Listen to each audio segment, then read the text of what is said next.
આપણા ઘરમાં એક વ્યક્તિ તો એવું હશે જ જે દર મહિને ખર્ચા માટેલા આપેલા પૈસામાંથી થોડા બચાવીને સાઈડમાં તિજોરીમાં ક્યાંક મૂકે છે. પ્રોબ્લેમ શું થાય છે કે આ પૈસા જે આપણે બચાવીને દર મહિને તિજોરીમાં સાઈડમાં મૂક્યા છે ને, એ પૈસાની ઉપર કોઈ નવી આવક નથી થતી. પણ જો તમે જાણવા માંગતા હોય કે સરકારની એક એવી સેફ ઇન્વેસ્ટમેન્ટ સ્કીમ જેમાં દર મહિને આપણે આવી એક બચત કરી શકીએ છીએ અને લગભગ 12 મહિનાની બચત કરીશું તો 12 મહિના ઉપર 2 મહિના સરકાર આપણને પાછા આપશે બચત જેટલા રૂપિયા. કઈ સ્કીમ છે, કેવી રીતે ઇન્વેસ્ટ કરવાનું, શું છે કેલ્ક્યુલેશન, બધું જો જાણવા માંગતા હોય તો એના માટે ધ્યાનથી સાંભળજો. હું તમને એક વાત કહું.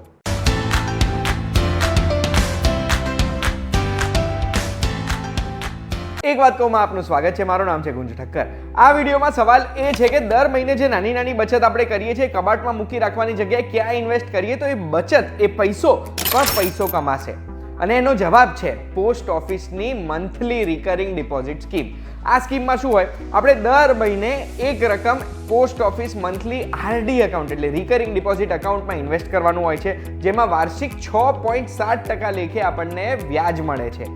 આ વ્યાજ આપણા એકાઉન્ટમાં મેચ્યોરિટી ઉપર જમા થઈને આવશે અને મેચ્યોરિટી 5 વર્ષની હોય છે.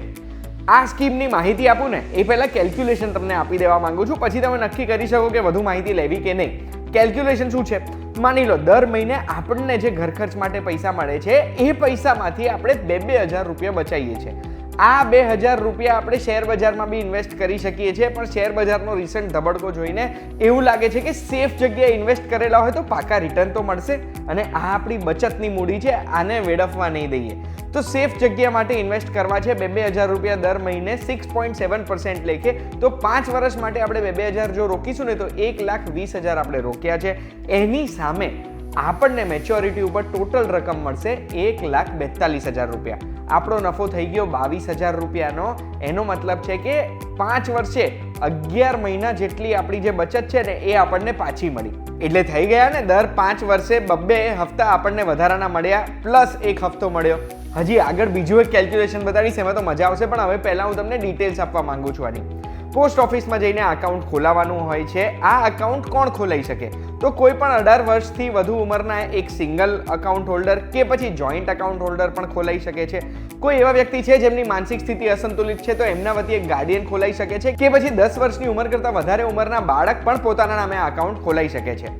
આપણે આમાં દર મહિને મિનિમમ 100 રૂપિયા ઇન્વેસ્ટ કરવાના હોય છે. ફિક્સ નથી દર મહિને કેટલા કરવાના છે. અગર જો આપણે દર મહિને નથી પેમેન્ટ કરતા તો એવા સંજોગોમાં દર મહિને 100 રૂપિયા પર 1 રૂપિયા લેખે પેનલ્ટી લાગી શકે છે અને પછી આપણે જ્યારે પૈસા ભરીશું ત્યારે પહેલા આપણા જૂના હપ્તા ભરાશે, પેનલ્ટી ભરાશે, પછી આપણા ખાતામાં કરંટ હપ્તો ગણાશે. અગર જો સળંગ 4 મહિના ડિફોલ્ટ થાય છે, 4 વખત ડિફોલ્ટ થાય છે, પેમેન્ટ નથી કરતા તો આપણું અકાઉન્ટ ડિસકન્ટિન્યુ થઈ શકે છે અને 2 મહિનાનો સમય મળશે આપણને અકાઉન્ટને કન્ટિન્યુ કરવા માટે. અગર એ 2 મહિનામાં કન્ટિન્યુ નથી કરતા તો અકાઉન્ટ ડિસકન્ટિન્યુ થઈ જશે. એટલે પછી આપણને સેવિંગ્સ અકાઉન્ટ વાળું વ્યાજ મળશે અને પૈસા આપણને પછી એ રીતે પેનલ્ટી આપ્યા પછી પૈસા મળશે.